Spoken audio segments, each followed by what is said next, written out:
स्थानिक स्वराज्य संस्थांच्या निवडणुकांसाठी मतमोजणी 3 डिसेंबरऐवजी 21 डिसेंबरला करण्याचे निर्देश उच्च न्यायालयानं महाराष्ट्र राज्य निवडणूक आयोगाला दिले। महाराष्ट्रातील 264 नगर परिषद आणि नगरपंचायतींसाठी मतदान सुरू असतानाच उच्च न्यायालयानं हा आदेश दिला होता।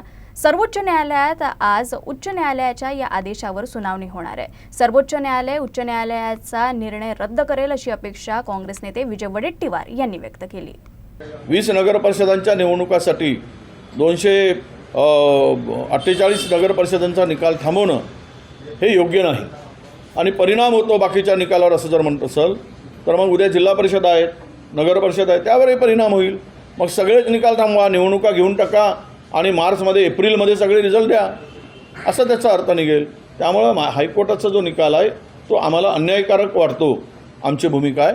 त्यामुळे सर्वोच्च न्यायालयामध्ये न्याय मागण्याची भूमिका आम्ही स्वीकारली आहे आणि आम्हाला वाटतं की तो नक्की काउंटिंगसाठी निर्णय होईल आणि सर्वोच्च न्यायालय न्याय देईल ही अपेक्षा आहे।